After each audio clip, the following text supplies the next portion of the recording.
Bonjour à tous et à toutes. Nous sommes le 20 avril 2021 pour ce cours des romans de la littérature française à l'UNB.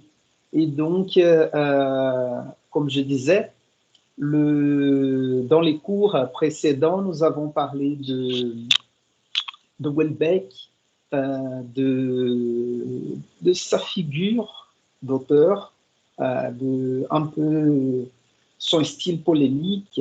On avait parlé plutôt de Houellebecq hors texte, si je peux dire un peu comme ça, n'est-ce pas?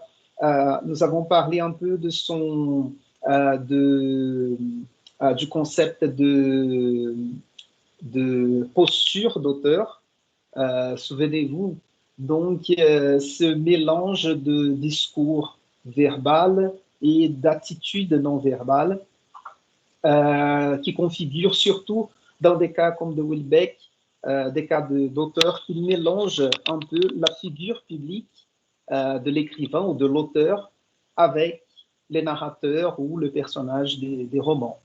Donc, il y a quelque chose, comme je disais dans un cours précédent, il y a quelque chose dans la voix du narrateur qui nous fait penser à la voix de l'auteur, même si le personnage a un nom différent de l'auteur. Il y a une espèce de vision de monde. Vision de monde, c'est un concept parfois rejeté dans les études littéraires à présent, actuellement, parce qu'on dit que c'est une notion peut-être subjective, pas précise, mais ça explique quand même peut-être pas mal de choses. Ça résume quand même euh, quelques opinions autour de, je sais pas, de l'existence de la notion d'art, une vision politique aussi du monde. Donc, c'est dans cette idée de vision du monde, on peut y mettre tout un tas d'opinions ou des positions de l'auteur, n'est-ce pas? C'est imprécis comme notion, mais quand même, ça nous aide à résumer un peu les choses. Donc, il y a quelque chose dans la vision du monde de l'auteur, Michel Houellebecq, qu'on retrouve chez certains personnages. Et c'est plus ou moins ce qu'on va voir dans les cas de soumission. Donc, avant de commencer, est-ce que vous avez commencé à lire le roman? Je voudrais vous écouter un petit peu. Quelles sont vos premières impressions de la lecture de ces romans? Alors, tout avant de commencer.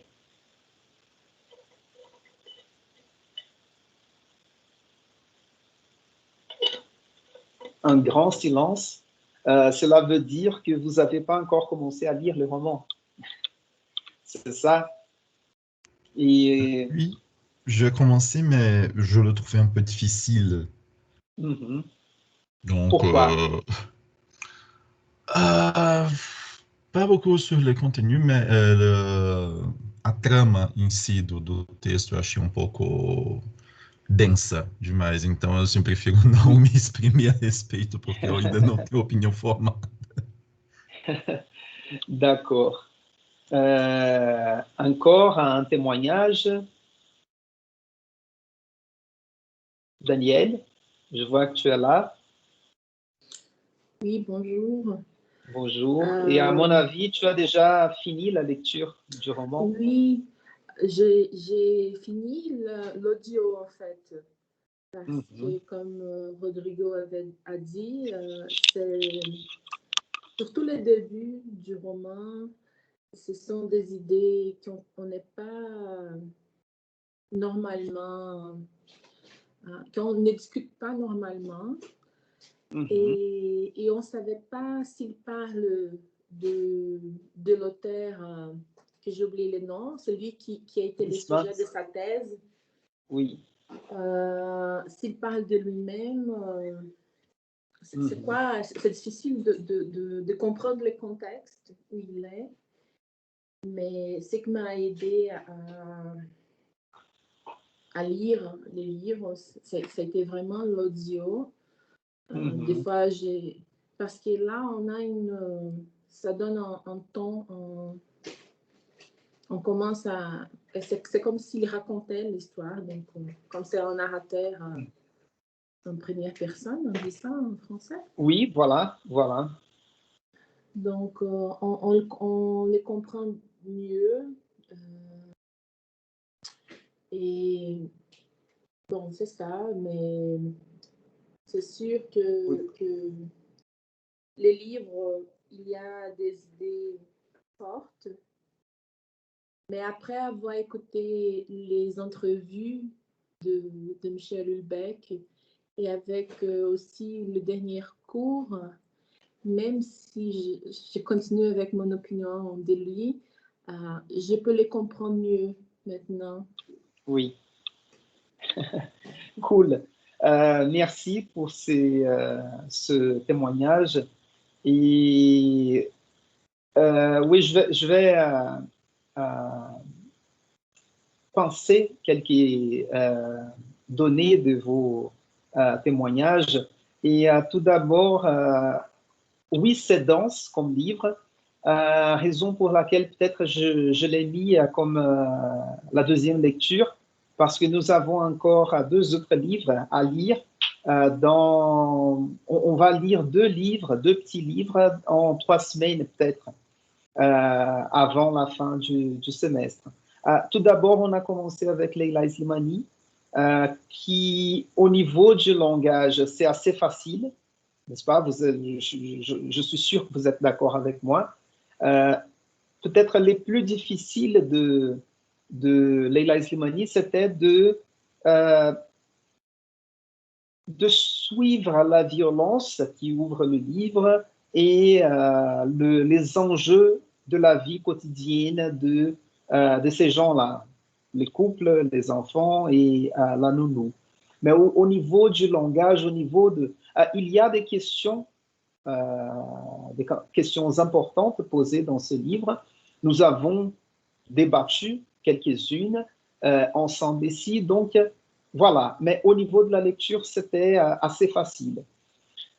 Et pour les 2 prochains livres, l'événement d'Annie Ernaux, au niveau du langage aussi, c'est pas si compliqué. C'est un récit autobiographique, mais il y a une certaine... on va voir peut-être d'un côté une certaine objectivité et de l'autre côté une subjectivité de l'auteur par rapport à cet événement assez traumatique qui est un avortement. Et je ne vais pas anticiper le livre de Nathalie Sarraute, mais c'est un roman, si on peut l'appeler comme un roman ou un recueil de petites histoires. Aussi facile au niveau du langage, mais les enjeux posés, dans les livres d'Annie Ernaux, les plus difficiles, c'est peut-être de recevoir les informations concernant une expérience traumatisante de l'avortement, un témoignage, en quelque sorte.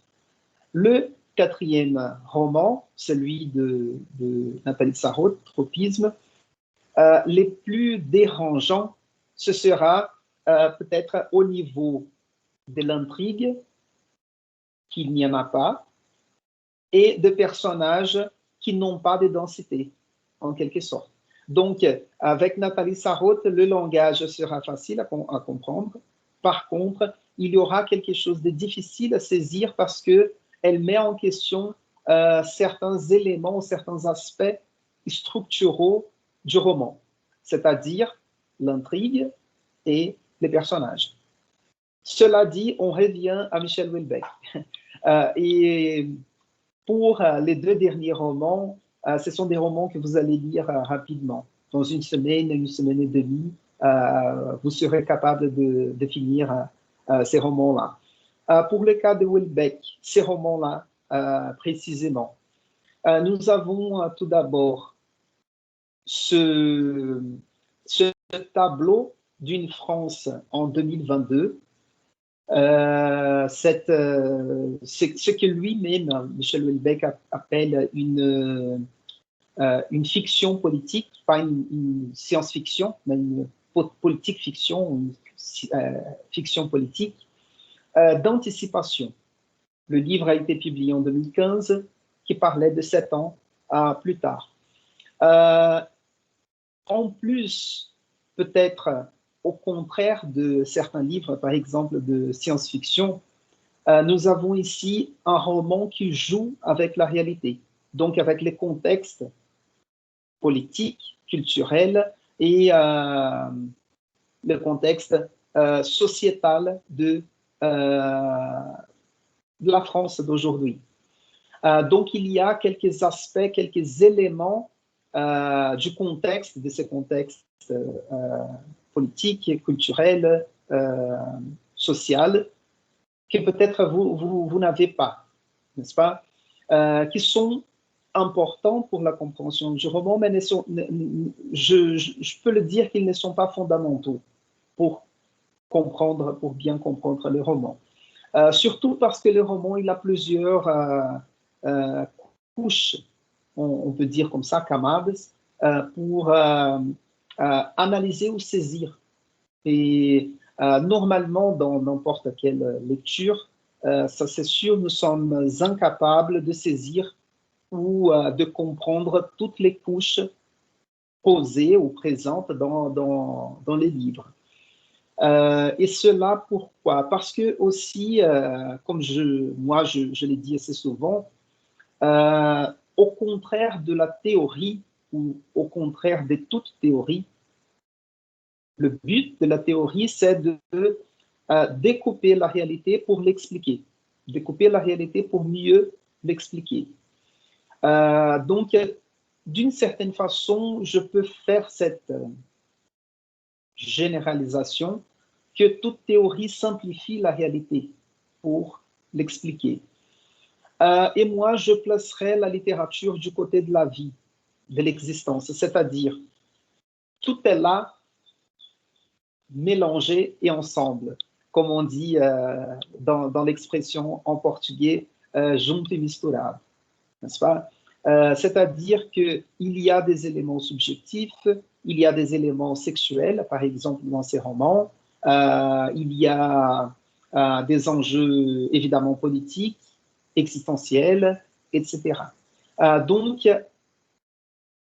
et aussi quand je vous ai proposé cette lecture, je vous ai dit que c'était une lecture longue, dense. Le langage, c'est un peu plus compliqué aussi. Et je vous ai suggéré de faire la lecture avec les livres audio pour vous donner un rythme de lecture, sachant que ça fait perdre un peu la compréhension fine, je dirais, pour rester avec une compréhension globale de ces romans. Et mon but ici n'était pas de vous faire comprendre dans toute sa profondeur ces romans-là, parce que c'est un roman riche, compliqué, mais quand même, je pense que nécessaire. C'est nécessaire surtout à l'université, de proposer ces genres de lecture un peu plus dense, un peu plus compliqué. D'accord? Et voilà pour cette introduction. Est-ce que vous avez encore quelque chose à dire? Je vois là que Patrice, je viens d'entrer, Alain aussi. Est-ce que vous voulez dire quelque chose par rapport à ces romans?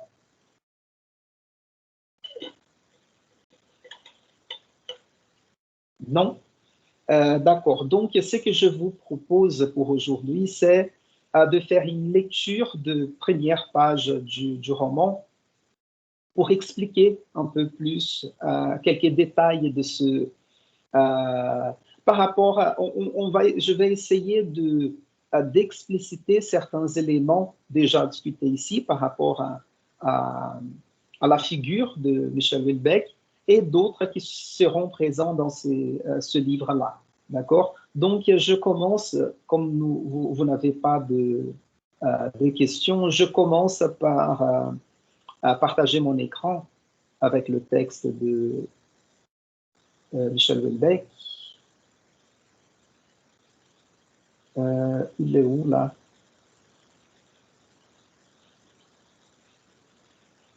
Deux secondes. Non, c'est pas par ici.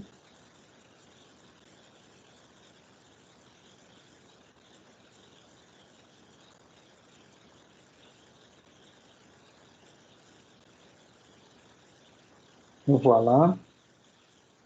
Je vérifie ici si vous voyez déjà les romans. Donc, nous avons ici la couverture du livre, Michel Houellebecq, Soumission, roman. Vous voyez qu'il y a quelques flèches ici. Et donc, ça, c'était plutôt pour mettre en relief ou en évidence les noms de l'auteur. Nous avons déjà parlé de cette idée de l'auteur. Michel Houellebecq, comme je vous ai dit, c'est un pseudonyme, donc dans ce contexte de mise en scène d'auteur dans l'espace public. Donc, il a un sujet qui se présente, qui est composé, un sujet auteur qui est composé de mi-fiction et mi-biographie, en quelque sorte. Soumission, le titre du roman. Et ce sera quand même une question à se poser ou à expliquer après l'idée de soumission dans ces romans. Et c'est important de mettre ici en évidence qui est sur la couverture du livre marqué roman. Ça, c'est un élément extra-textuel ou paratextuel important pour l'analyse du roman.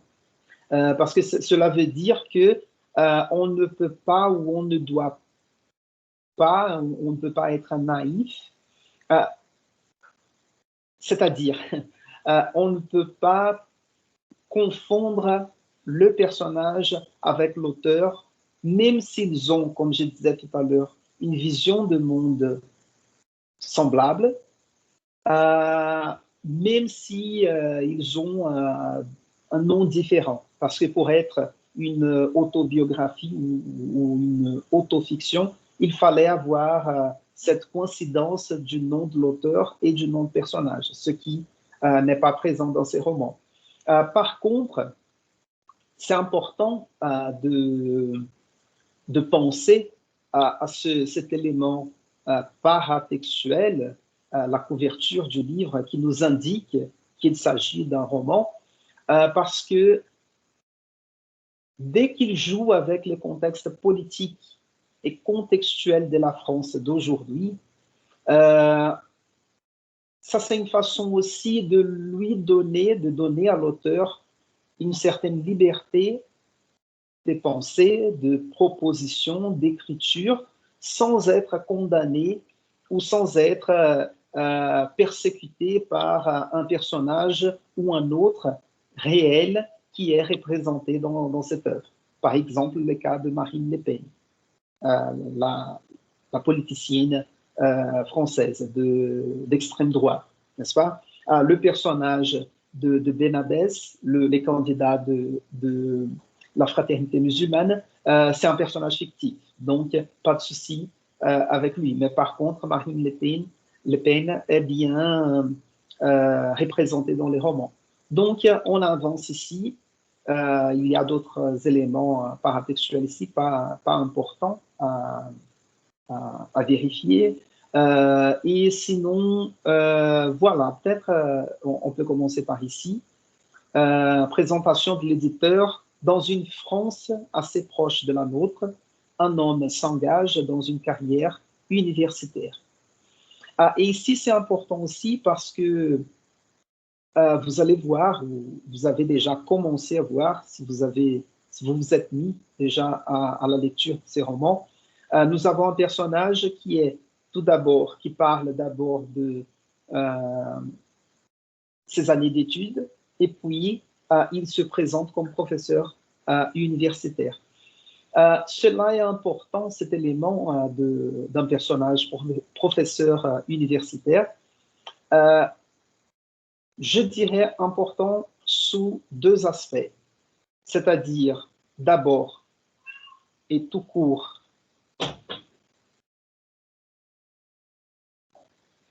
nous avons de la visite. Et tout d'abord, parce qu'il est professeur universitaire, c'est-à-dire il appartient à l'élite intellectuelle du pays, c'est-à-dire l'élite pensante en quelque sorte. Et ça, c'est important parce qu'il faut voir ça de manière critique aussi. Parce que, comme on va voir, ça, d'une certaine façon, Michel Houellebecq, il considère ce roman comme un roman satirique. J'avais parlé de fiction politique, mais par contre, il s'agit de...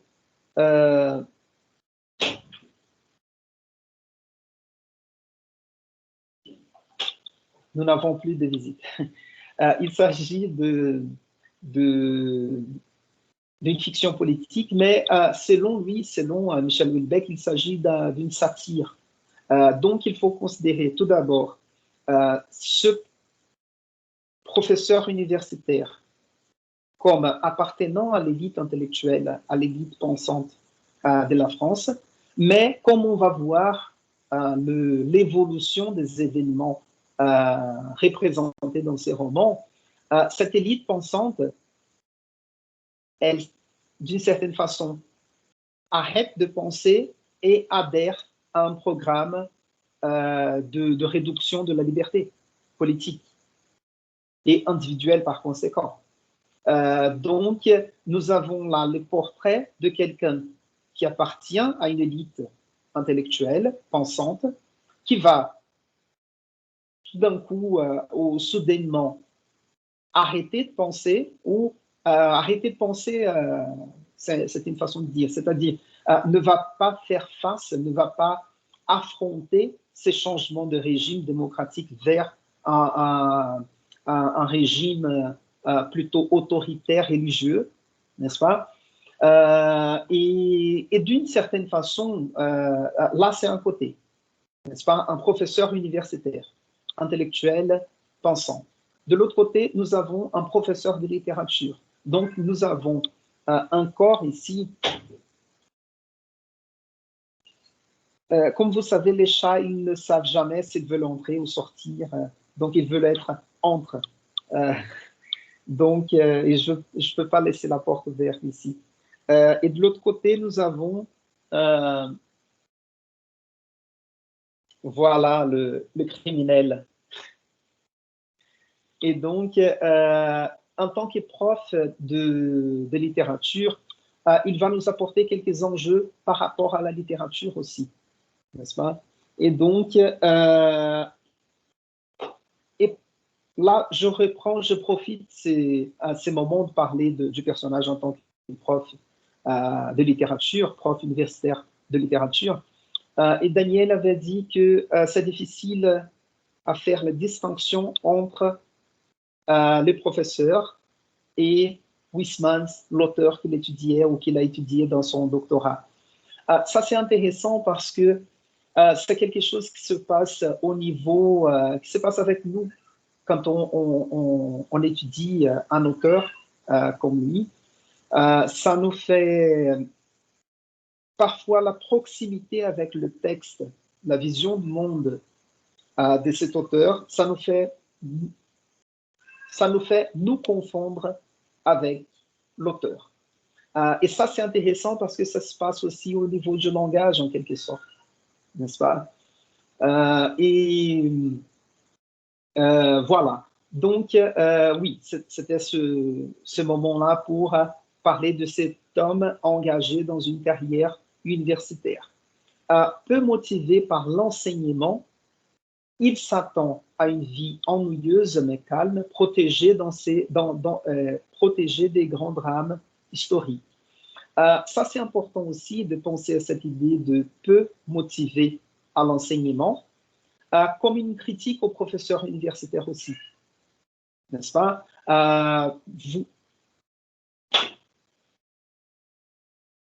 C'est incroyable ce qu'il fait ici aujourd'hui. Il ne veut pas entrer, il ne veut pas sortir. Ouais. Et il y a Caïtan qui dort et là, on dérange toute la maison à cause d'une porte fermée. Donc, ça c'est important de penser à cette idée de peu motiver par l'enseignement, parce que c'est aussi, comme je disais, dans ce côté satirique de ce roman, quelque chose qu'on voit même ici au Brésil, n'est-ce pas? Vous, en tant qu'étudiant universitaire, vous êtes capable de reconnaître ce côté dans quelques professeurs ou chez quelques professeurs que vous avez ou que vous avez eu dans votre vie, dans votre parcours. C'est-à-dire, on cherche un certain statut social qui est l'académie, l'université nous apporte, mais en même temps, en tant que devoir de la profession, l'enseignement, on s'esquive de ce devoir ou on se consacre ou on se dédie moins à ce côté du devoir du professeur universitaire, c'est-à-dire, comme nous avons ici au Brésil, l'enseignement, la recherche et l'extension. En France, à mon avis, on ne parle pas tant que ça de l'extension, mais plutôt de la recherche et de l'enseignement. Et en France, une donnée culturelle peut-être, nous avons un statut différent pour le maître des conférences et les professeurs-chercheurs. C'est-à-dire qu'en France, il y a un statut pour un type de professeur qui s'occupe de l'enseignement uniquement. Et il y a un autre statut de professeur, le professeur-chercheur, qui doit aussi faire publier, faire sa recherche et faire publier sa recherche, c'est-à-dire produire de la connaissance ou c'est ça, produire de la connaissance. Ici au Brésil, les deux choses se confondent. Et plus ou moins, nous avons une certaine autonomie pour nous consacrer plus à l'enseignement ou le minimum à l'enseignement et plus ou moins à la recherche. Et je recule un petit peu par rapport à cette soumission de ce personnage qui est un représentant de cette élite intellectuelle de la France, le personnage de François ici, dans ses romans, qui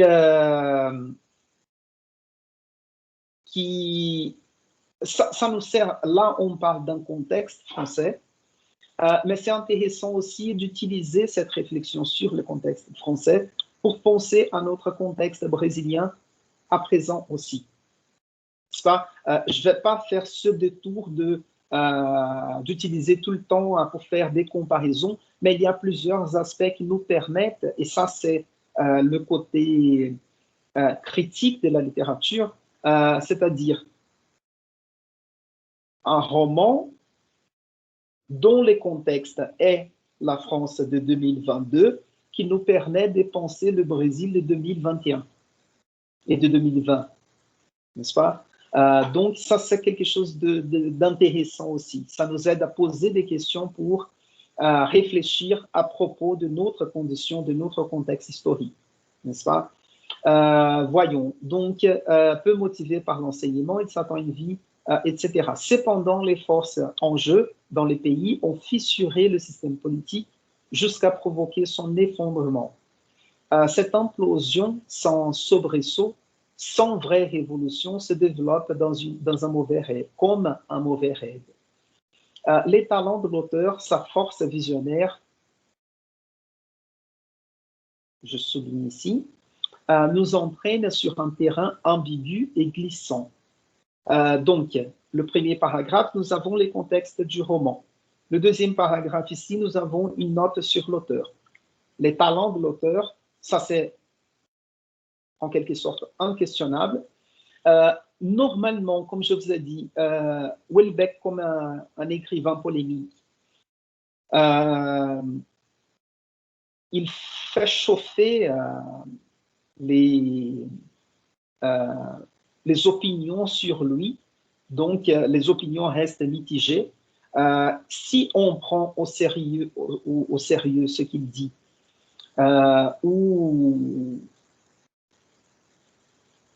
c'est vraiment compliqué de l'accepter.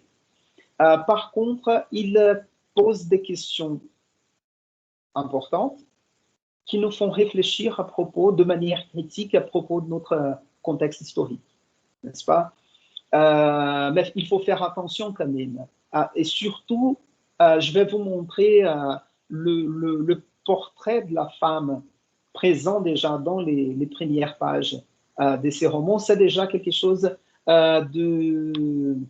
assez récurrent dans l'œuvre de Houellebecq, la vision de la femme, qui est assez péjoratif. Je l'ai déjà dit, aujourd'hui on va voir comment ça se passe.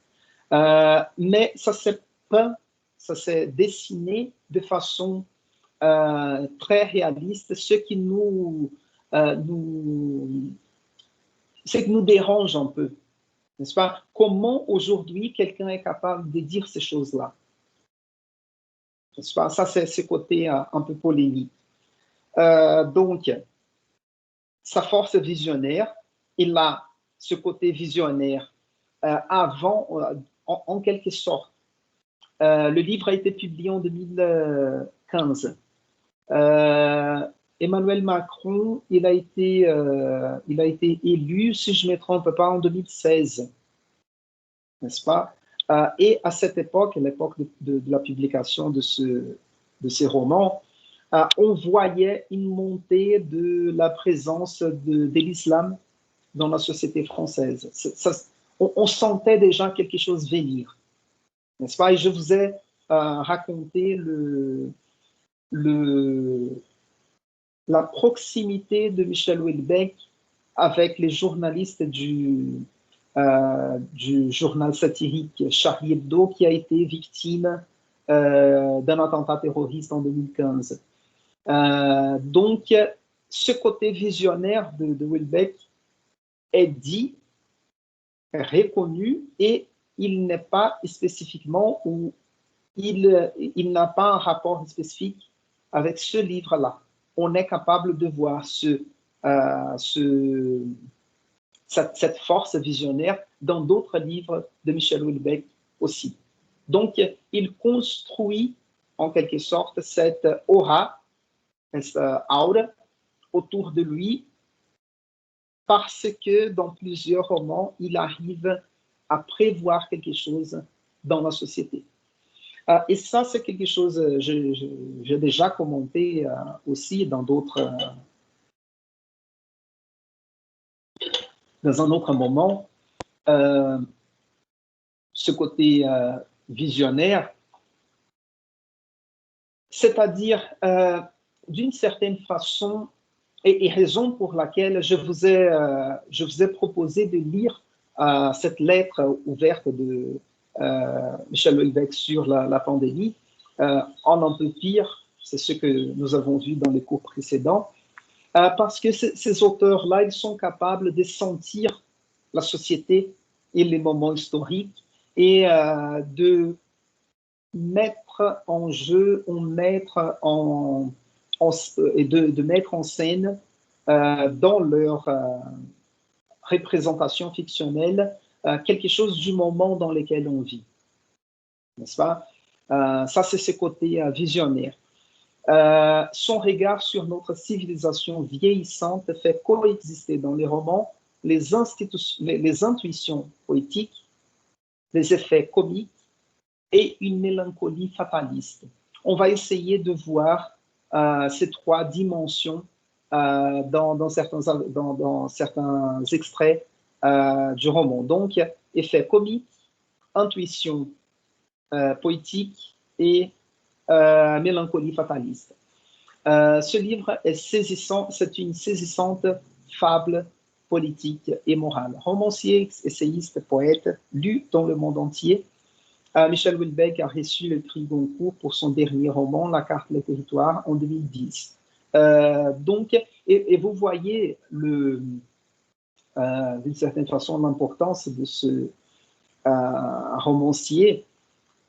Normalement, dès qu'il publie un livre, dès qu'il sort un livre, ça met normalement 2-3 mois pour que le livre soit traduit et publié au Brésil.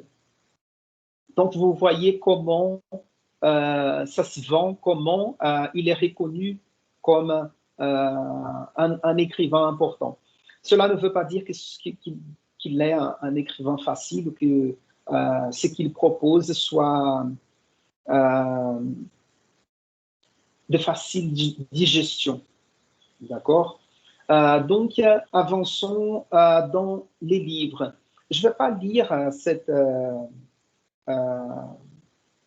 épigraphe qui est là de Huysmans, mais elle est tout simplement, ou peut-être pas tout simplement, comme Daniel avait dit, le rapport construit entre le personnage narrateur et l'auteur Huysmans, que lui, il étudie. Ça, c'est quelque chose de proposer, quoi, n'est-ce pas, de faire confondre l'auteur et le personnage.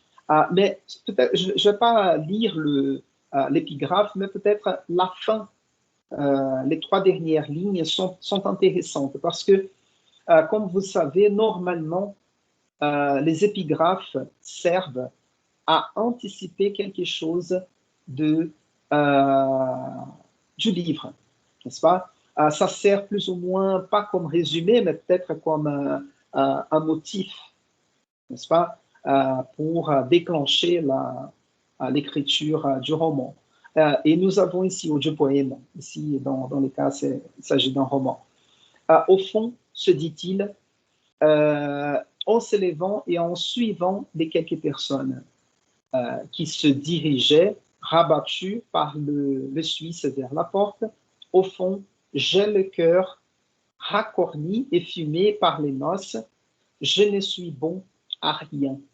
Et donc, je voudrais mettre en relief ici cette idée de je ne suis bon à rien parce que ça dit quelque chose à ce personnage narrateur, professeur universitaire, qui va nous accompagner ici dans cette lecture. Donc, entrons dans les pages du roman. Est-ce que vous avez des questions? Oui ou non? Pas encore.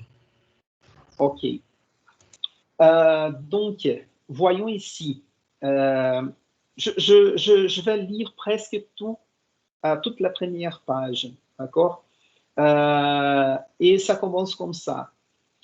Pendant toutes les années de ma triste jeunesse, Huysmans demeura pour moi un compagnon, un ami fidèle. Donc, comme tu as bien dit, Daniel, Huysmans demeura ou restera pour moi un compagnon, un ami fidèle. Donc, la présence de cet auteur pour la composition de ce personnage, c'est déjà quelque chose. D'accord? Mais évidemment, on n'a pas besoin de connaître l'auteur pour être capable de lire les romans, n'est-ce pas? Pour ceux qui connaissent bien l'œuvre de Huysmans, peut-être ça c'est, comme je disais tout au début, une couche à comprendre, n'est-ce pas? Si on voulait faire une dissertation à propos de ces romans, ce serait une question, par exemple, quelqu'un qui connaît l'œuvre de Huysmans, de proposer une analyse comparée ou la présence, d'analyser la présence ou les influences ou l'influence de l'œuvre de Huysmans dans la composition de ces personnages de Houellebecq. Pendant toutes les années de ma triste jeunesse, donc nous avons déjà ici une caractérisation de sa jeunesse. Donc, nous avons ici ce côté mélancolique du personnage. Huysmans demeura pour moi un compagnon, un ami fidèle. Jamais je n'éprouvais de doute, jamais je ne fus tenté d'abandonner ni de m'orienter vers un autre sujet. Donc, il y a un attachement très fort à ce sujet, à cet auteur. Puis, une après-midi de juin 2007, après avoir longtemps attendu, après avoir tergiversé autant et même un peu plus qu'il n'était admissible, je soutins devant le jury de l'Université de Paris 4, Sorbonne, ma thèse de doctorat, Joris Karl Huysmans ou la sortie du tunnel. Donc, nous avons ici, et ça c'est quelque chose d'intéressant aussi. Nous avons un narrateur personnage. Donc, on va voir cette histoire du point de vue de ce personnage. On n'aura pas un narrateur omniscient qui saura tout expliquer ou tout présenter, ou un narrateur caméra comme ceux qui font la dissertation sur la jalousie d'Alain Robbe-Grillet connaissent bien. Donc, nous avons ici un personnage un narrateur personnage qui va nous faire découvrir son histoire à partir de son regard personnel. D'accord? Donc, c'est quelqu'un qui va prendre à partie des choses, c'est quelqu'un qui va nous montrer sa subjectivité, son intimité. Donc, on sera collé, serré, très proche de la vision du monde, des pensées, des sentiments de ce narrateur personnage. D'accord? Ça, c'est important. Et c'est important aussi parce que assez souvent, notre adhérence, notre adhésion à la lecture passe par une certaine identification avec un personnage ou avec le narrateur personnage. Et ici, on aura un narrateur personnage qui ne nous permet pas d'avoir cette identification. D'accord? En général, ce que nous avons, c'est le contraire. C'est une répulsion de ce narrateur personnage. Et ça, c'est un problème pour cette lecture parce que c'est un narrateur en première personne, un narrateur personnage, c'est-à-dire on va être très proche de ce narrateur. Par contre, ce narrateur a ce côté dégoûtant. Et il nous sera, pour aller jusqu'à la fin du roman, de le suivre de près. Donc, d'avoir l'estomac fort pour l'accompagner pendant sa réflexion. D'accord? Et voilà. Donc, ici, et en plus, nous avons un personnage qui se présente peu à peu.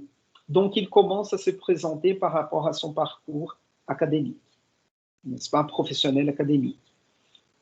Et comme vous voyez, il soutient une thèse à l'Université de Paris 4, la Sorbonne, qui est peut-être l'université la plus célèbre, la plus renommée de la France, surtout au niveau des sciences humaines et littérature.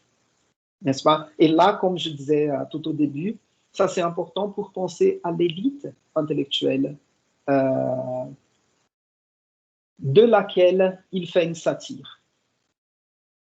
D'accord? Voyons. Ici déjà souligné, dès le lendemain matin, ou peut-être dès le soir même, je ne peux pas l'assurer. Le soir de Pardon, je reviens ici. Dès le lendemain matin, ou peut-être dès le soir même, je ne peux pas l'assurer. Vous voyez, parce qu'ici, nous avons un narrateur personnage. Donc, il y a des hésitations par rapport à son souvenir, à sa mémoire, à la précision des informations qu'il nous donne. C'est différent dans narrateur omniscient, qui connaît tout, qui sait tout et qui est capable de tout expliquer. Ici, il ne se souvient pas si c'était le lendemain ou le soir même. Le soir, ma soutenance fut solitaire et très alcoolisée. Donc, nous avons un personnage mélancolique, solitaire et en quelque sorte voué ou je dirais pas accroché, mais qui aime bien l'alcool, n'est-ce pas? J'ai compris qu'une partie de ma vie venait de s'achever et que c'était probablement la meilleure. Donc, c'est intéressant de voir ici qu'il dit que la soutenance de sa thèse, c'était peut-être, ou sa vie jusqu'à la soutenance de sa thèse, c'était peut-être la meilleure partie de sa vie, qui venait de s'achever, qui venait de terminer. Et c'est intéressant de penser parce que quand on pense, comme je disais tout à l'heure, à cette consécration professionnelle de devenir professeur d'une grande université, c'est drôle de penser que après devenir ou après être devenu professeur d'une grande université, cela n'est pas le meilleur moment de sa vie, mais la période qui a précédé sa soutenance des thèses. Continuons ici. Voilà. Tel est le cas dans nos sociétés encore occidentales et social-démocrates pour tous ceux qui terminent leurs études. Pardon, avant de continuer ici.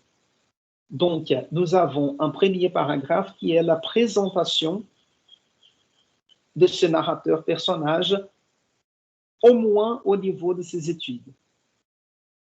D'accord? Et dans le deuxième paragraphe, il nous lance déjà une réflexion sur la société.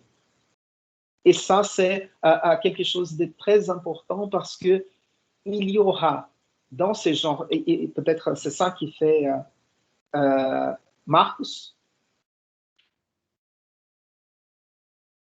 Oui.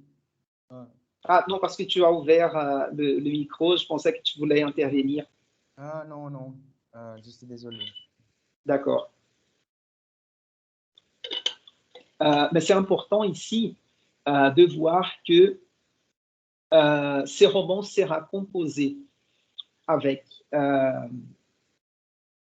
le témoignage de ce narrateur-personnage sur les événements de sa vie et sur les contextes politiques de la France, mais aussi de la réflexion ou de la critique de ce narrateur-personnage à la société ou à son moment historique de vie, au moment historique dans lequel il vit. Donc, on sera en contact avec les opinions de ce narrateur-personnage sur la société dans laquelle il vit. Et il commence ici. Tel est le cas dans nos sociétés encore occidentales et social-démocrates pour tous ceux qui terminent leurs études, mais la plupart n'en prennent pas ou pas immédiatement conscience, hypnotisés qu'ils sont par le désir d'argent ou peut-être des consommations chez les plus primitifs, ceux qui ont développé l'addiction la plus violente à certains produits. Donc, ici, il enchaîne la dernière réflexion, c'est-à-dire j'ai compris qu'une partie de ma vie venait de s'achever et que c'était probablement la meilleure. Et il dit tel est le cas, donc il reprend cette idée dans nos sociétés encore occidentales et social-démocrates. Ça, c'est important. Ici, nous sommes dans le deuxième paragraphe du livre et il dit dans nos sociétés encore occidentales et social-démocrates, parce que, comme on le sait, il va parler d'un changement de régime politique en France qui deviendra un régime autoritaire religieux, n'est-ce pas?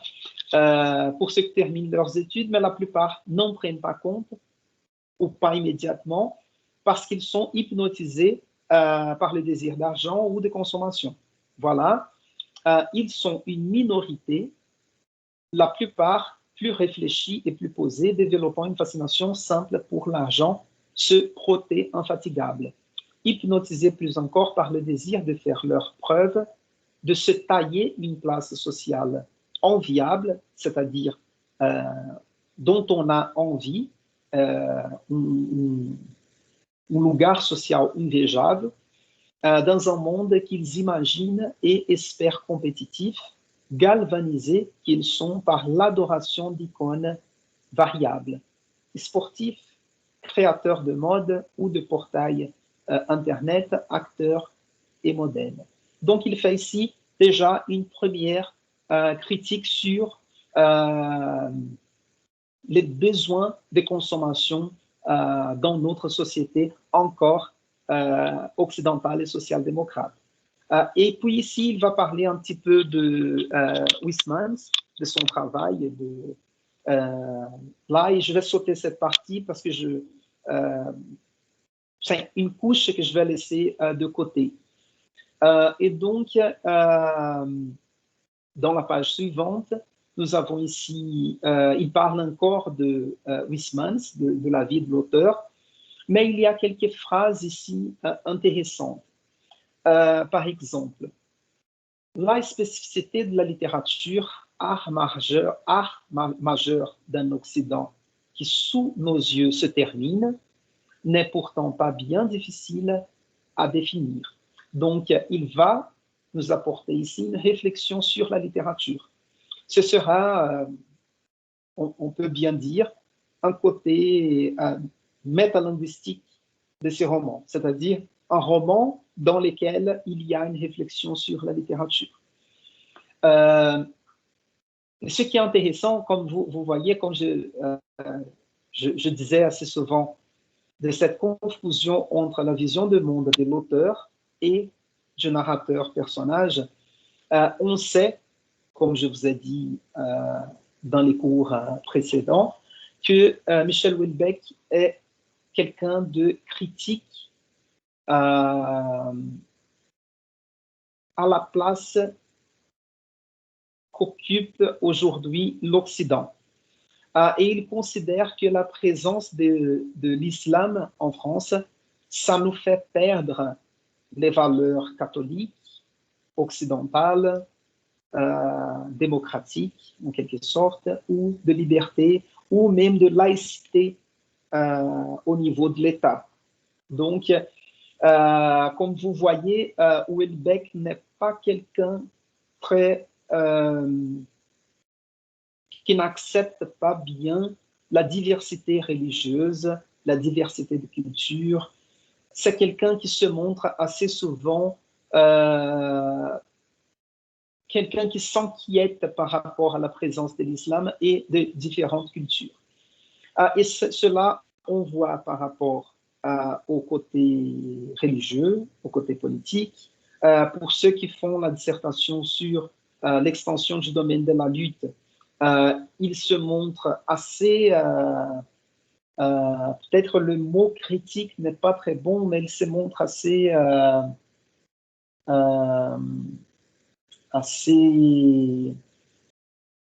sa vision est assez condamnable par rapport au métissage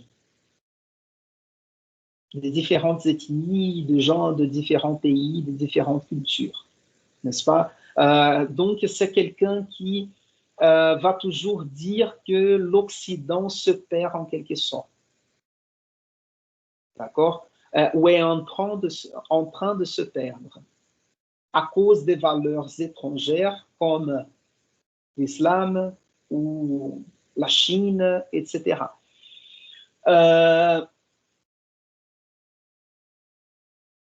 Et ce n'est pas par hasard. Je vous ai dit récemment que j'avais fait une recherche sur Internet pour trouver des articles à propos de ces romans. Et je retrouvais un texte d'Olavo de Carvalho dans son blog sur ces romans. Et donc, vous voyez que la vision du monde que nous avons représentée ici, de ce personnage, narrateur-personnage de Michel Houellebecq, dont Michel Houellebecq semble partager, ça compose l'idée du monde d'Olavo de Carvalho dans cette guerre culturelle, comme il l'appelle, n'est-ce pas? Donc, par exemple, nous avons Samuel Huntington, un auteur américain qui a parlé du crash des civilisations, que la guerre après la chute du mur de Berlin et de la fin de l'Union soviétique serait à cause de religion, de culture, etc. Donc, vous voyez que ce n'est pas par hasard que Olavo de Carvalho s'intéresse à un auteur ou à ce livre-là de Michel Houellebecq, parce qu'il va reproduire plus ou moins sa vision du monde, n'est-ce pas? Et ça, vous voyez pourquoi je dis que c'est intéressant de lire ce livre et de se poser des questions sur notre moment à nous, les Brésiliens, dans le Brésil de 2021. Il y a peut-être des éléments qui nous aident à comprendre le moment historique, à mon avis, terrible qu'on vit à présent. D'accord? Et voilà.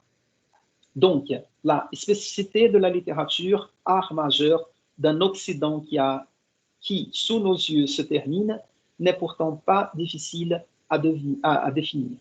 Mais, je saute ici quelques lignes, 3 à 4 lignes, mais seule la littérature peut vous donner cette sensation de contact avec l'autre, avec un autre esprit humain, avec l'intégralité de cet esprit, ses faiblesses et ses grandeurs, ses limites, ses petitesses, ses idées fixes, ses croyances. Donc, ici, c'est intéressant parce que c'est plus ou moins ce qu'il va nous proposer dans ce roman-là. Quand nous avons un roman en première personne, avec un personnage narrateur qui va nous parler de sa vie, de donner son témoignage de vie, partager ses expériences avec nous, c'est ce qu'il nous propose, de nous donner une sensation de contact avec un autre esprit, avec l'intégralité de cet esprit, parce que c'est une façon d'entrer dans l'intimité de ce personnage, ce narrateur-personnage. Ses faiblesses, ses grandeurs, limitations, petitesses, idées fixes et croyances. Avec tout ce qui l'émeut. Ici, c'est du verbe émouvoir, avec tout ce qui émotionne, l'intéresse, l'excite ou lui répugne. Seule la littérature peut vous permettre d'entrer en contact avec l'esprit d'un mort de manière plus directe, plus complète et plus profonde que ne le ferait même la conversation avec un ami, aussi profonde, aussi durable que soit une amitié. Jamais on ne se livre dans une conversation aussi complètement qu'on ne le fait devant une feuille vide, s'adressant à un destinataire inconnu. Nous avons ici, vous voyez, l'impression d'écouter pas les narrateurs personnages, mais peut-être Michel Houellebecq. Vous voyez pourquoi assez souvent on confond le personnage avec l'auteur, les narrateurs avec l'auteur, même s'ils ont des noms différents, comme je vous ai dit. N'est-ce pas? Voilà. Donc, avançons ici. Mais un auteur, c'est avant tout un être humain présent dans ses livres. Encore ici, intéressant à voir. C'est encore, comme je disais tout à l'heure, nous avons l'impression que la voix de l'auteur Michel Houellebecq entre dans le récit. Et nous avons donc ici, mais un auteur, c'est avant tout un être humain présent dans ses livres. Qu'il écrive très bien ou très mal, en définitive, importe peu. L'essentiel est qu'il écrive et qu'il soit effectivement présent dans ses livres. Parce que, comme vous voyez, Daniel, tu avais fait ce commentaire sur Huysmans et les narrateurs personnages de Houellebecq. Et en fait, il parle ici, si on suit la réflexion du livre, parce qu'ici, je choisis quelques morceaux. Il parle en tant que narrateur-personnage de l'écrivain Huysmans, cet écrivain français du 19e siècle. Mais ce qu'il dit de Huysmans s'applique très bien au cas de Houellebecq. Donc, tout est mélangé. Et à mon avis, ça se fait exprès justement pour mélanger et pour faire confondre les choses. Et donc, je reprends ici à la fin de la page. De même, un livre qu'on aime, c'est avant tout un livre dont on aime l'auteur, qu'on a envie de retrouver, avec lequel on a envie de passer ses journées. Ou pas, n'est-ce pas, comme je disais tout à l'heure. Et le cas de Houellebecq, si vous avez regardé les interviews, etc., si vous avez lu, vous êtes en train de lire ces romans, je ne sais pas si nous avons envie de passer nos journées en compagnie de Michel Houellebecq. N'est-ce pas? Ici, on peut prendre ça comme un côté ironique, peut-être, ou quelque chose comme ça. D'accord? Donc, nous avons ici encore ce personnage narrateur qui se présente. Donc, il va laisser de côté un peu la vie de Huysmans, il va parler de lui-même. J'habitais alors, moi aussi, le 6e arrondissement de Paris, dans une chambre humide et froide, extrêmement sombre surtout. Les fenêtres donnaient sur une cour minuscule, presque un puits. Il fallait allumer dès le début de la matinée. Je souffrais de la pauvreté. Et si j'avais dû répondre à l'un de ces sondages qui tentent régulièrement de prendre le pulse de la jeunesse, j'aurais sans doute défini mes conditions de vie comme plutôt difficiles. Et en quelque sorte, c'est le portrait de presque tout jeune étudiant français, n'est-ce pas? Et puis, on continue ici, il va parler de sa liberté.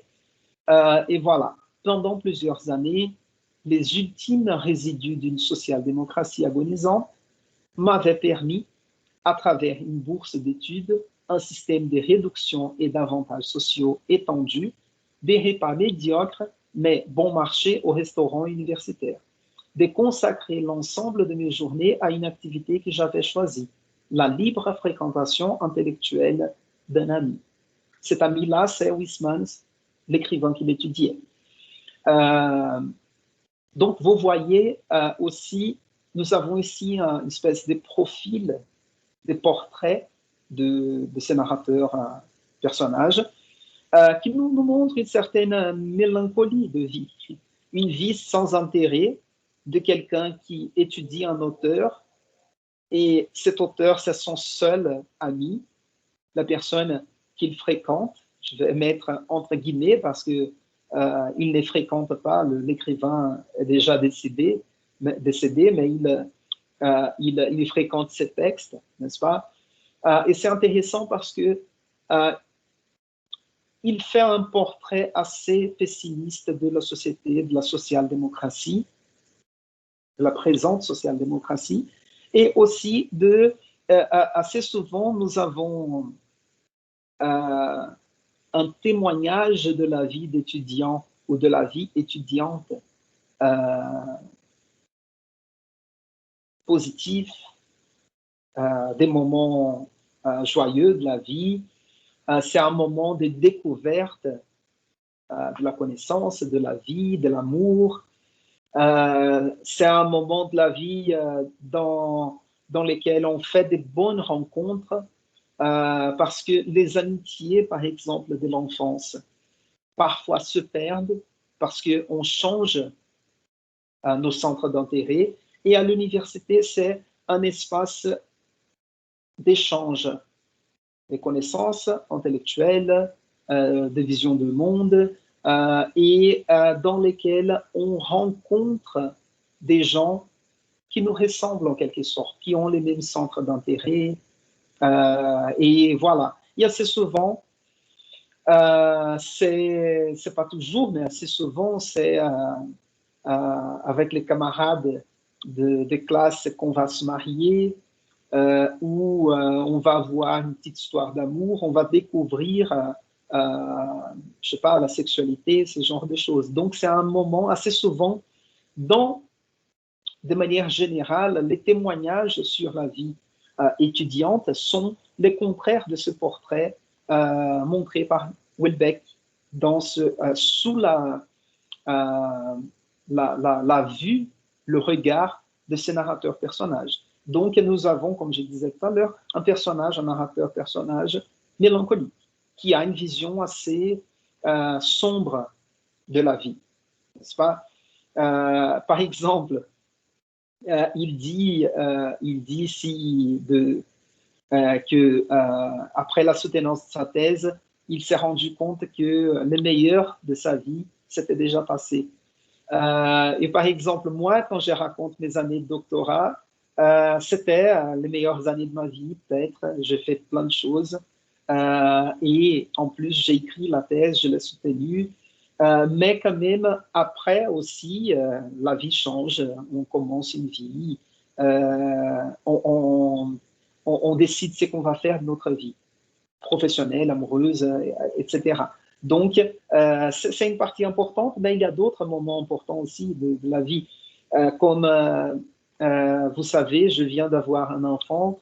C'est une joie de voir un petit être se former et venir au monde et tout ça. Et donc, là, je ne sais pas si je peux dire que les années de doctorat qui ont été très bonnes étaient meilleures que voir mon fils aujourd'hui. Donc, vous voyez la différence de vision du monde, n'est-ce pas? Et est-ce que vous avez des questions par rapport à ces extraits-là ou...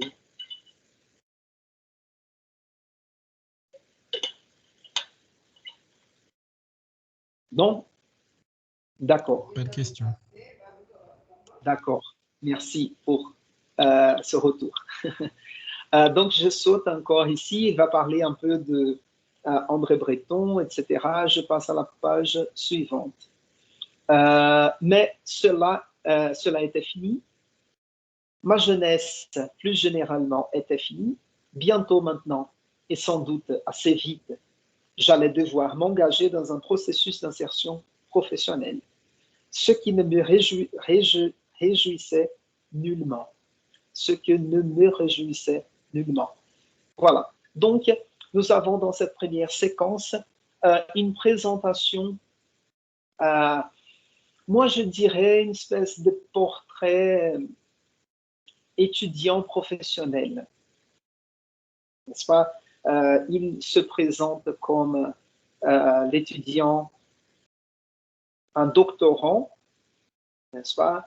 Ce qu'il a, son objet de recherche, quelques réflexions sur la littérature et sur la social-démocratie, etc. Et ce moment de sa vie était déjà fini. Et là, on passe à la page suivante.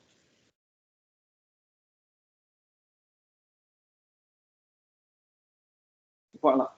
Et ici, c'est intéressant parce que c'est décourageant pour tout étudiant en lettres.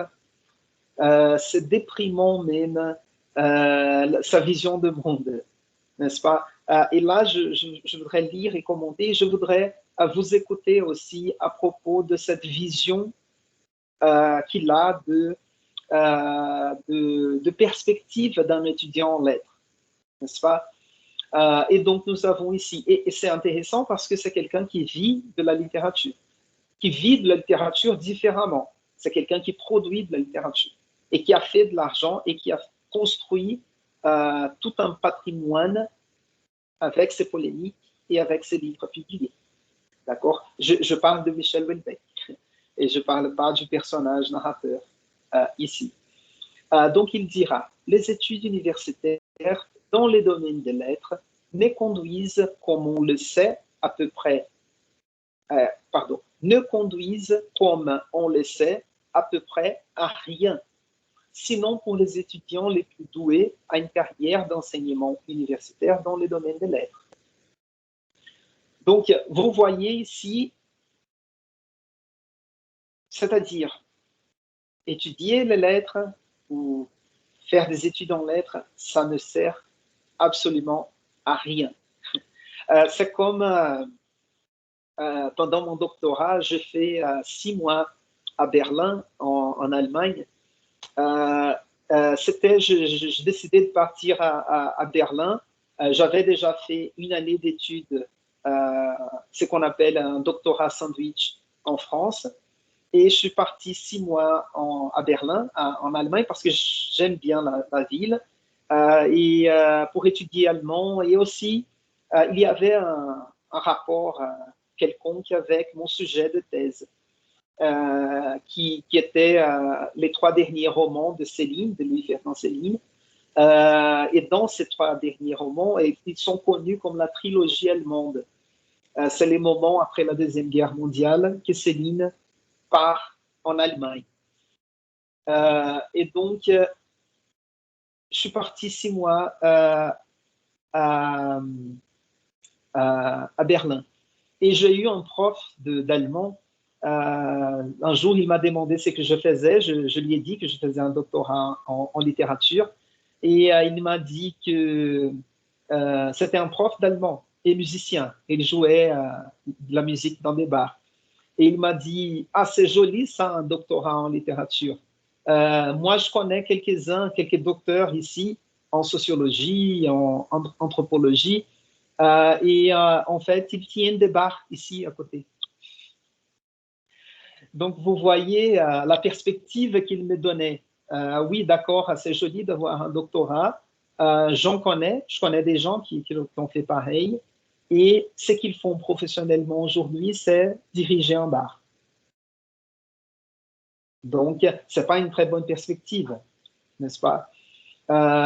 Donc, il dit ici que les études universitaires dans le domaine des lettres les conduisent, comme on le sait, à peu près à rien, sinon pour les étudiants les plus doués, à une carrière d'enseignement universitaire dans le domaine des lettres.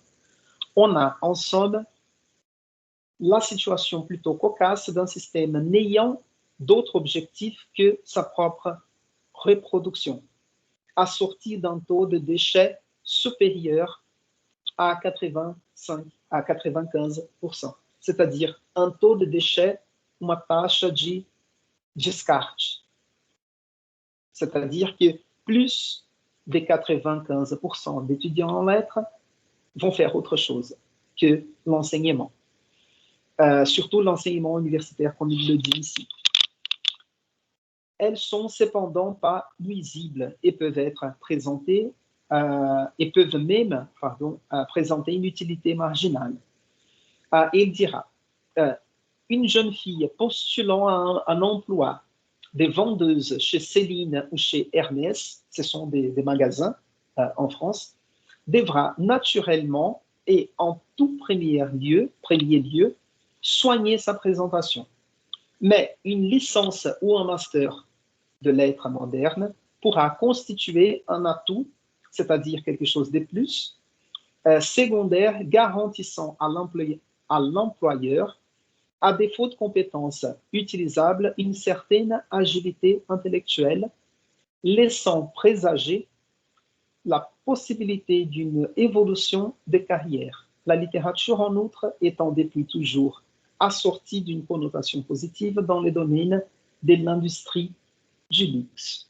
Donc, qu'est-ce que vous pensez de cette perspective qu'il donne à tout étudiant, étudiante en lettres?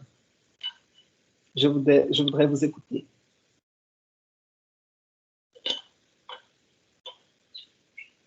Est-ce que, quand vous avez lu ça, ça a été dérangeant, ça vous a dérangé quand même, ou vous avez rigolé tout simplement?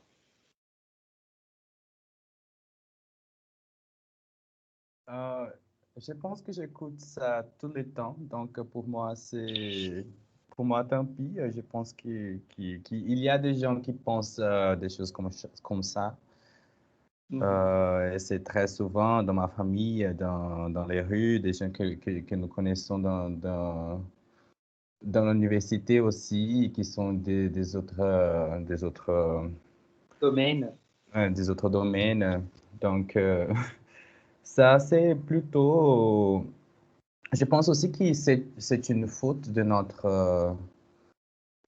je pense que nous ne savons pas comment dire à la société comment nous sommes utiles, parce que nous sommes importants. Donc, c'est une faute qui est notre aussi, mais je pense qu'il y a beaucoup de désinformation.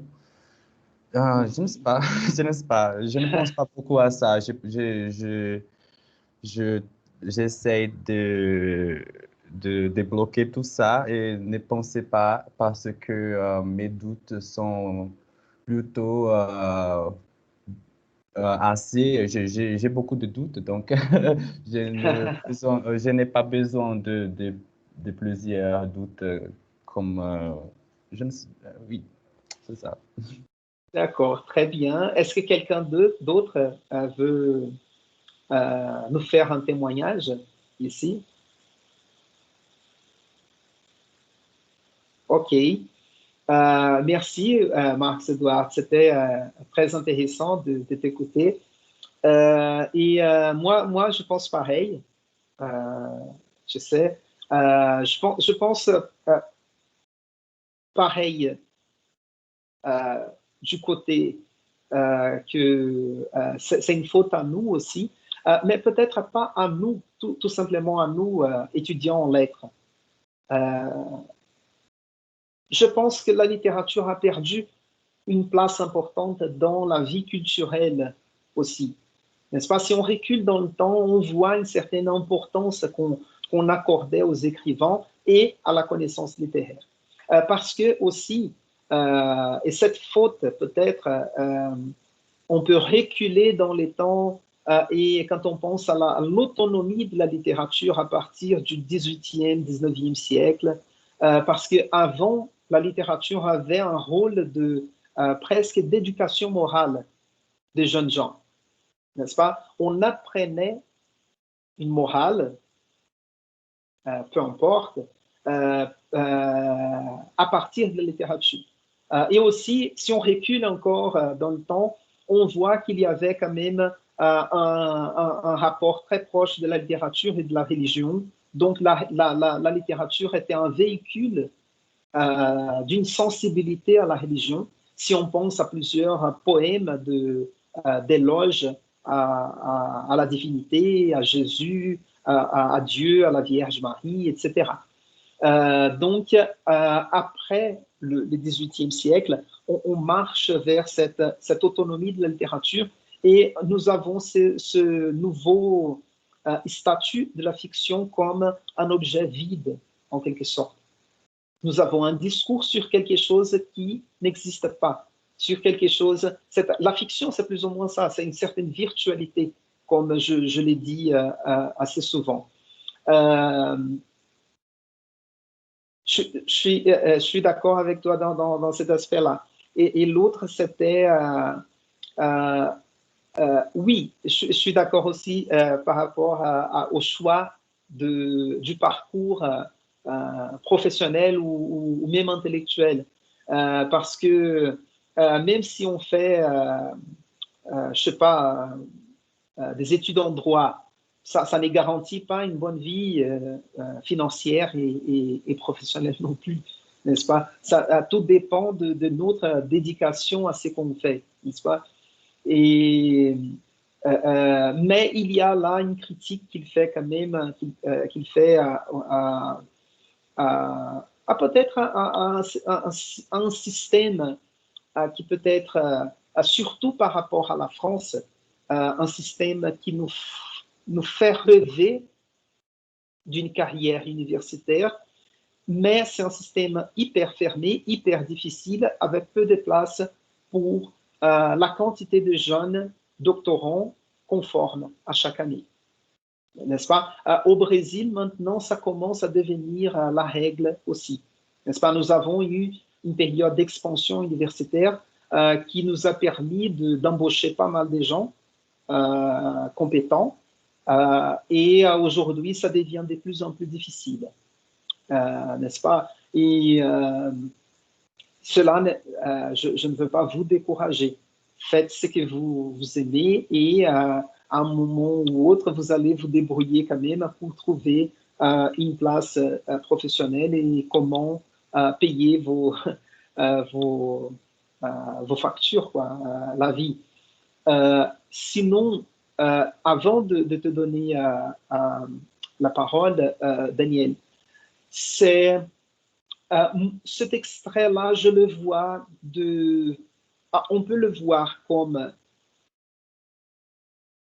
une critique valable, mais on peut le considérer aussi comme une satire de ce monde dans lequel on vit. D'accord? Parce qu'on peut penser, oh mon Dieu, qu'est-ce que je fais en étudiant la littérature? Et par contre, d'autre côté, on peut lire cet extrait et tout simplement rigoler parce que c'est un portrait assez ridicule du rôle de la littérature. Et je disais que la littérature avait avant un rôle d'éducation morale, mais aujourd'hui, si on lit de manière, si on lit de manière adéquate la littérature, je pense toujours que la littérature nous aide à bien poser des questions et d'avoir une vision critique du monde dans lequel on vit. D'une certaine façon, c'est ce que j'essaie de faire ici, plus que tout simplement vous demander une connaissance de l'histoire du roman français, quels sont les classiques, parce que cela, vous pouvez vous-même aller chercher dans les livres, etc. Et j'essaye, à partir de la littérature, de la lecture littéraire ici, de vous aider en quelque sorte à lire de manière critique et de retirer ou de découler ou de faire découler des questions à partir de la lecture littéraire, comme on a fait avec Leila Slimani, et puis on fait maintenant avec Michel Houellebecq. Et la composition historique de l'histoire du roman, les mouvements, les courants littéraires, etc., ça, c'est un parcours de vie si vous vous intéressez réellement, vraiment aux études littéraires. Vous voyez? Parce que, par exemple, si vous faites ce parcours universitaire juste pour avoir un peu de culture, apprendre une langue, vous allez travailler en tant que traducteur, traductrice ou professeur des langues, la littérature vous servira juste comme un lieu de culture. Et vous n'avez pas besoin de faire la différence des styles d'une époque vers une autre, ou les particularités d'écrivain, ou qu'est-ce que la vision du monde de cet écrivain, ou le style d'un autre écrivain, etc. Ça devient moins important. D'accord? Pour un cours, pour moi, par exemple, en tant que professeur de littérature, ça c'est important pour moi. Et donc, je vous apporte ce genre de connaissances ici parce que ça fait partie de notre format de cours, etc. Mais ce que vous allez faire avec cette connaissance, c'est quelque chose que moi, je ne contrôle pas et c'est à vous de décider. N'est-ce pas? Raison pour laquelle, quand je vois un extrait comme celui-là, je les prends plutôt comme une satire que comme un motif de souci. D'accord? Daniel.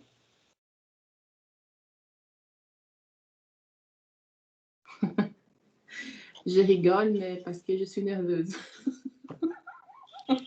Parce que j'ai déjà fait lettres portugais dans ma vie. J'ai passé 20 ans en repoussant cette formation. Et là, après toute une démarche de ma vie personnelle, me voici de nouveau en faisant un cours de lettres. Et c'est intéressant la littérature parce que pendant que tu parlais, je me suis sentie bien proche de Michel Houellebecq. Parce que j'ai cette vision mélancolique des études de lettres, parce que surtout pour ceux qui sont des Brésiliens, pour tous ceux qui ont grandi avec l'idée du service public. Donc, on a coupé toute la beauté, la poétique des études littéraires parce qu'il faut avoir une profession. Non, pas parce qu'il faut avoir une profession, parce qu'il faut avoir un concours. Il faut passer un concours pour être quelqu'un dans la vie. Donc, passer et réussir le concours. Oui, voilà. Passer tout simplement. Et avec la littérature, avec un diplôme en lettres, à Brasilia, on ne fait pas grand-chose, sauf donner des cours. Non, mais non, mais non. Tu peux devenir un ministre des Relations extérieures.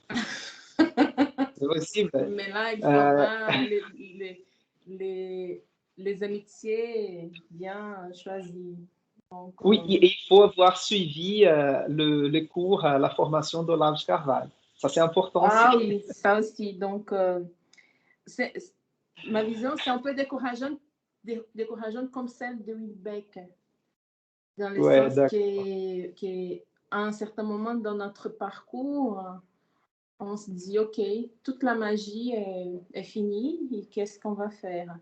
Et là, je fais un lien avec mon livre que j'ai choisi, l'Africain, parce que le semestre passé, j'avais choisi extension du domaine de la lutte. Oui. Et j'avais du mal à comprendre l'idée. Ou non, pas parce qu'il était difficile, mais c'était plutôt une question personnelle. Et là, je suis en train de refaire les cours ce semestre et j'ai choisi un autre livre qui donne aussi cette vision pessimiste après avoir vécu son rêve. Et là, on se dit, OK, j'ai lutté toute cette période-là. Je voulais l'utopie de la vie et après ne pas réussi à les trouver ou attendre que tout soit bien, que tout soit beau pour tout le monde. Oui, et je pense...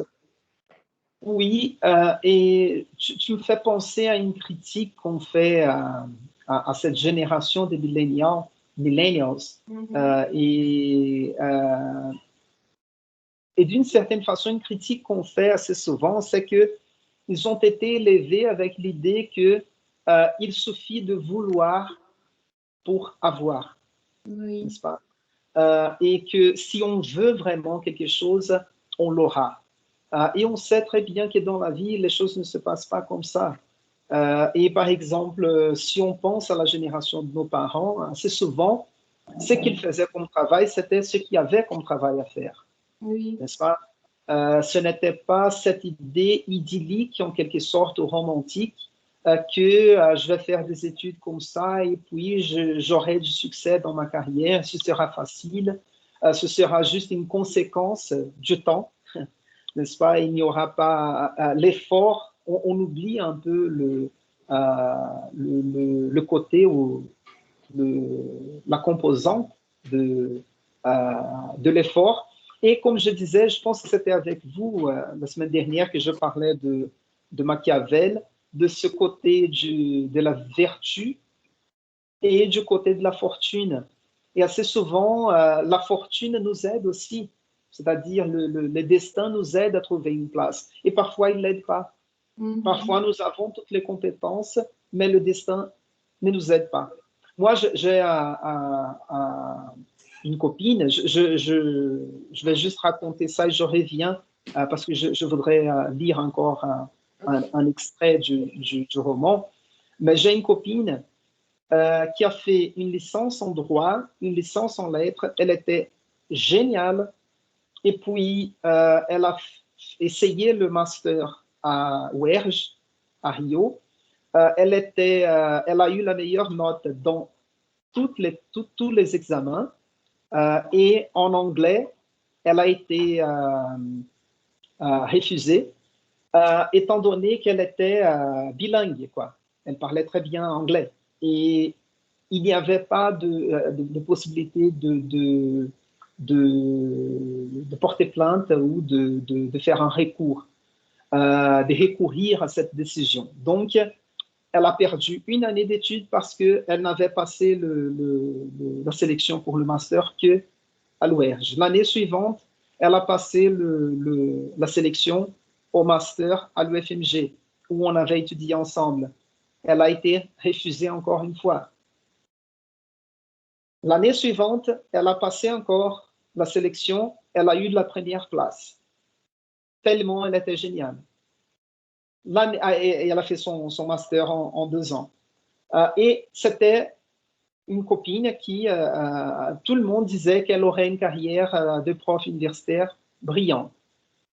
Et puis, fini son master, elle a présenté un projet de doctorat qui a été refusé encore une fois.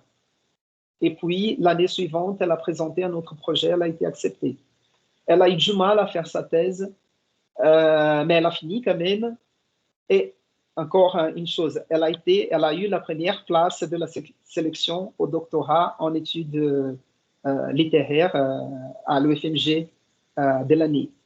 Donc, tout ce qu'elle faisait, normalement, elle était la première, sauf ces moments où elle a été refusée, on ne sait pas pourquoi. Peut-être les jurys ne l'aimaient pas, on ne peut pas expliquer, parce que la qualité de son travail, on savait très bien. Et elle a eu tellement de dégoût pour cette vie qu'elle a tout abandonné. Aujourd'hui, elle a un doctorat en lettres. Il me semble qu'elle donne des cours, mais elle a complètement laissé de côté la prétention à l'université, à une carrière universitaire, par exemple. Et vous voyez, c'est un côté, elle avait la vertu, mais la fortune ne s'est pas présentée à elle.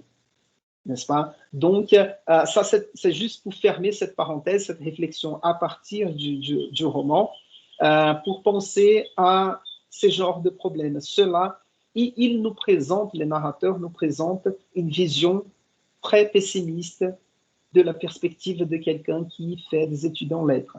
Mais en fait, cela n'est pas la seule vérité. Ça dépend, comme je disais, du destin, ça dépend des efforts qu'on fait aussi, et ça dépend si nous avons de la patience pour attendre un peu plus ou pas, etc.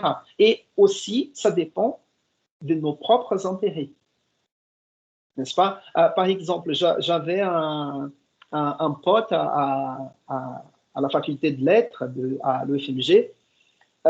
Il était ce genre d'étudiant qui n'étudie pas. Il était toujours derrière à la fac avec un groupe d'élèves qui faisaient autre chose. Ils n'étudiaient pas.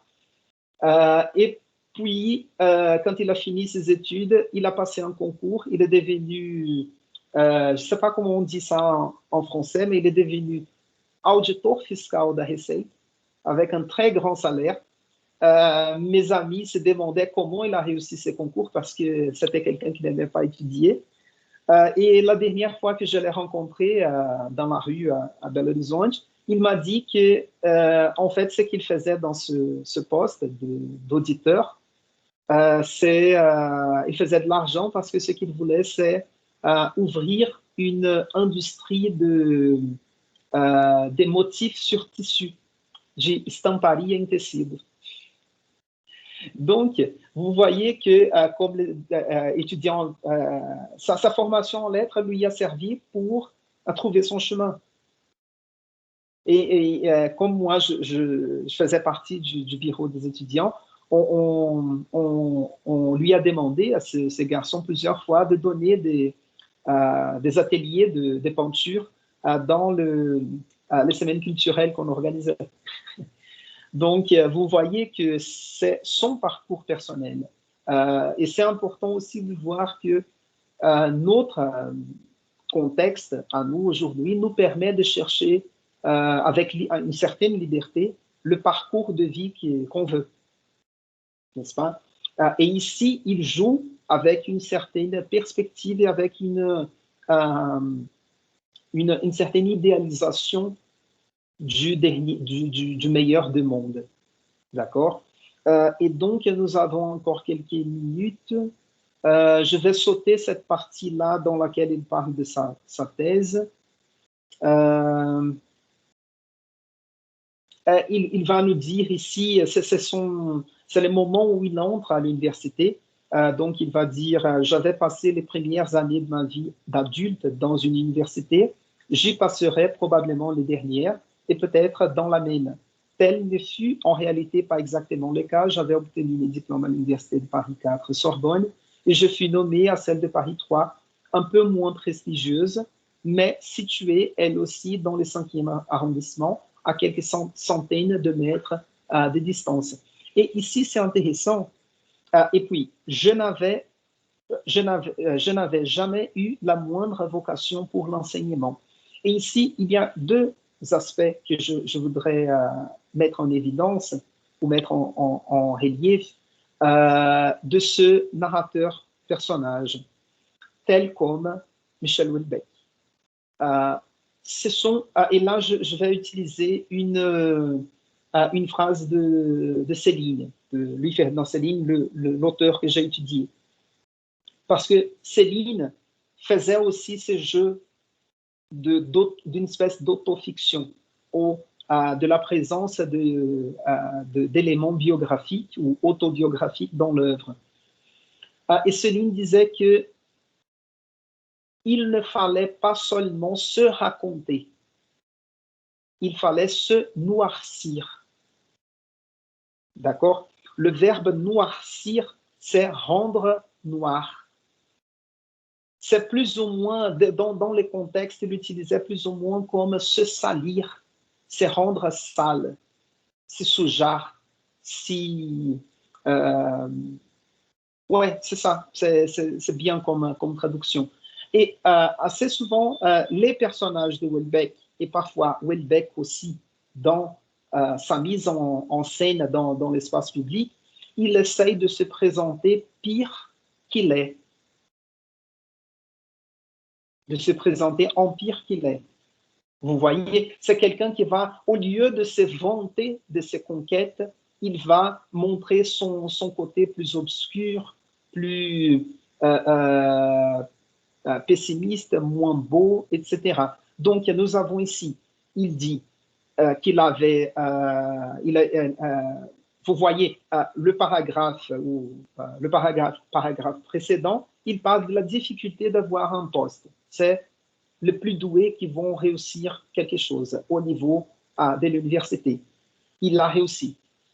Donc, au lieu de se présenter comme, de se vanter de ses gabarres, de ce qu'il a réussi, il va dire, l'université que j'ai réussi a été nommée est un peu moins prestigieuse que celle dans laquelle je fais mes études. Ensuite, hey, super, tu as eu un poste dans une université en France, ce qui est assez difficile.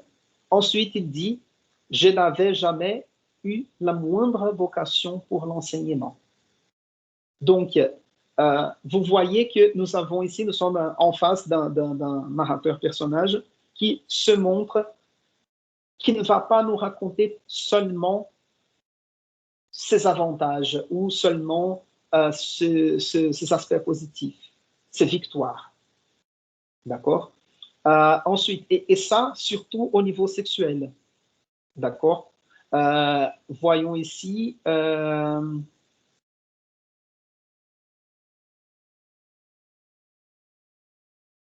Non, ça va. Il va parler un peu de la jeunesse, c'est intéressant aussi. Et puis, il va dire qu'il, pendant ses années d'études, il a eu quelques copines, quelques filles avec qui il a sorti, mais c'était normalement plus ou moins une par an. Donc, on voit qu'il n'était pas doué au niveau de relations, parce que ce n'est pas la quantité qui compte, évidemment, mais il n'arrivait pas à engager une relation à long terme. Vous voyez, il n'était pas capable d'entretenir et de continuer avec une même personne.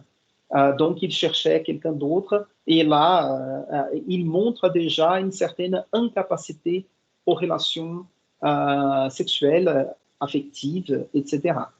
Et il avait déjà dit aussi que son seul compagnon pendant les années d'études était l'écrivain qu'il étudiait, n'est-ce pas? Donc, c'est quelqu'un d'asocial en quelque sorte. Et ici, j'ai mis cette partie-là dans laquelle il disait que elle suivait leurs cours tout au long de l'année, les relations qu'il entretenait avec ses filles. Des nuits étaient passées chez l'un ou chez l'autre, etc. Des actes sexuels avaient lieu. J'ai mis ça parce que je trouve ça drôle, parce que ça montre déjà dans les langages la distance entre lui et les filles avec qui il a eu un rapport, n'est-ce pas? De mettre l'affection ou d'expliquer l'affection comme des actes sexuels avaient lieu, c'est déjà ça montre déjà une certaine distance au niveau de l'acte et de l'affection qui venait avec. D'accord? Et ensuite, à l'issue des vacances d'été, au début donc de la nouvelle année universitaire, la relation prenait fin presque toujours à l'initiative des filles. Donc, vous voyez que ce n'était pas lui qui cherchait la fin de ces relations. C'était plutôt aux filles. Et encore quelque chose que je trouve intéressant ici, c'est quand il dit qu'elle disait assez souvent qu'elles avaient vécu quelque chose pendant l'été, où certaines, je souligne ici pour vous faire voir, certaines moins soucieuses sans doute de me ménager, me précisaient qu'elles avaient rencontré quelqu'un. Oui, et alors, moi aussi, j'étais quelqu'un. Donc, c'est comme si il n'était pas quelqu'un, il était quelqu'un de jetable, où ces gens-là n'ont pas construit, ces filles-là n'ont pas réussi à construire une affection avec lui, n'est-ce pas? Donc, ne le considérait même pas quelqu'un de ce point de vue. Et 2 secondes, j'avance ici. Il est déjà 10 heures. Donc, je m'arrête là. Et je vous demande donc, parce que aujourd'hui c'est mardi, nous avons cours aussi jeudi, donc on va continuer. Je vais choisir aussi d'autres morceaux de textes à commenter, mais je vous demande d'avancer dans cette lecture, à utiliser les livres audio pour vous donner un rythme de lecture. Ne vous souciez pas si vous ne comprenez pas tous les détails.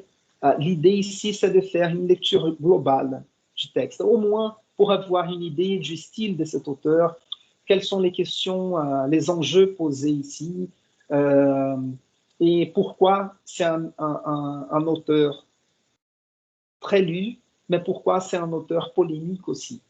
D'accord? Et dans les prochaines pages ici, je vais faire, dans les prochains cours, un commentaire sur le portrait de la femme, qui est assez négatif, comme je vous ai dit, Et jeudi, on va entrer un peu dans le côté du changement politique, du contexte du livre dans ce changement de régime politique.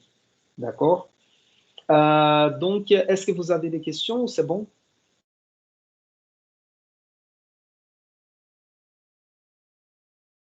Je pense que c'est bon. Et donc, merci Rodrigo. Et donc, c'est ça. Je vous encourage une dernière fois à avancer dans la lecture parce que ce sera important pour l'activité aussi. D'accord? Vous avez déjà reçu mes commentaires par rapport à la problématique de la dissertation. Je n'ai pas encore corrigé l'exercice sur chanson douce, mais après la discussion de Wilbeck, il y aura une activité. Donc, c'est important de lire le livre. D'accord? Daniel, oui?